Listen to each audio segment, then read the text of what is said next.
Alright guys, I want to talk about something that I don't usually discuss, and that's the stocks that I regret never buying. And the two stocks that I seriously wish I had bought earlier are Spotify and Robinhood. So you'll definitely learn a lot from this video, I think. And there's definitely some really important info that I'm going to share with you that you can apply to your own stock picks.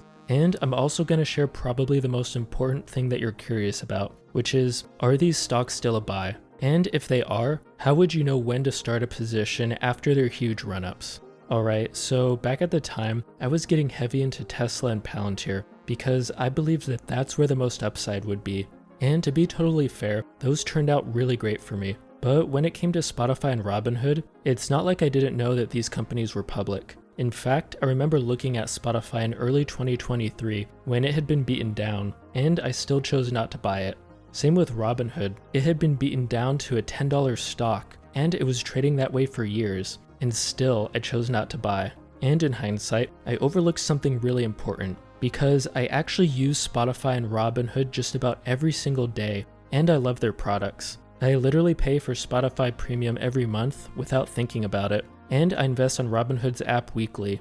I just think the UI is incredible, and it's easily the most intuitive brokerage platform out there right now in my opinion. I just think I underestimated how powerful daily usage and great design can be when it comes to a company's long-term moat, which is something that protects it and is really hard to copy at a high level.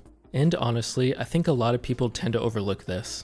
The thing is, a great user interface and user experience doesn't show up on a balance sheet, but they can really shape behavior in a way that few metrics can. And what I mean by this is, when a product becomes second nature, meaning when it feels frictionless, it becomes really sticky and hard to switch to another platform or ecosystem. And sticky products tend to make a lot of money.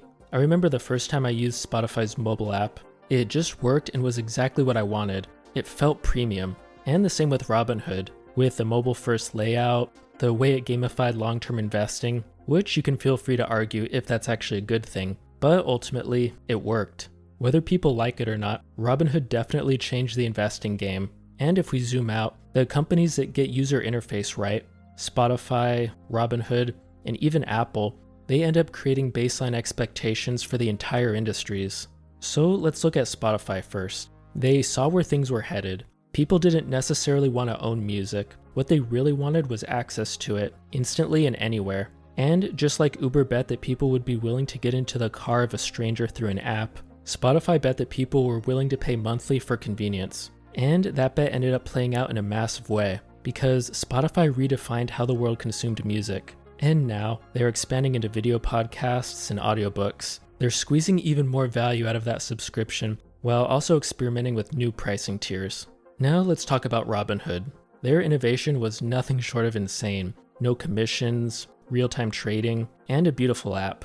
They pulled it off in a way that made investing accessible to a whole new generation who otherwise never would have touched stocks. But I think the interesting thing now is how they're evolving and why this company will continue to grow, because they're starting to offer tokenized stocks in the EU, giving users access to shares of private companies like SpaceX and OpenAI through fractional blockchain-based tokens. Now, these tokens basically track the price of these private companies, meaning you don't actually own real shares in the company, it's just a proxy. But still, I think this is a move that no traditional broker is even close to matching. And it's possible that as blockchain becomes more widely adopted, more brokerages could follow Robinhood's lead. And if you think ahead, imagine that Robinhood becomes the go-to for decentralized assets, stablecoin wallets, and tokenized equity. But I think the big question is, are these companies actually profitable? Well, yes. Spotify recently turned profitable. After a year of losses, Spotify reported its full year net income in 2024 with $1.17 billion USD, which actually came after a net loss of $530 million USD in 2023.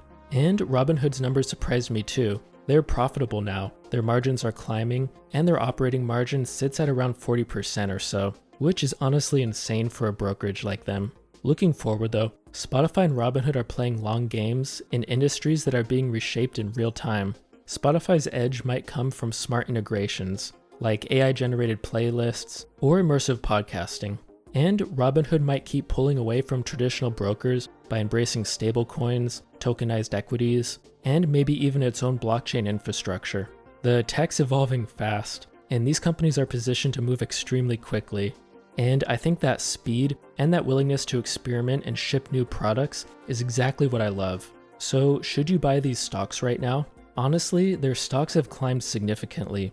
Spotify right now is priced for growth, with a forward PE floating somewhere between 67 and 75 at the time of recording this video, which isn't exactly cheap, but it's not insane for a forward PE either.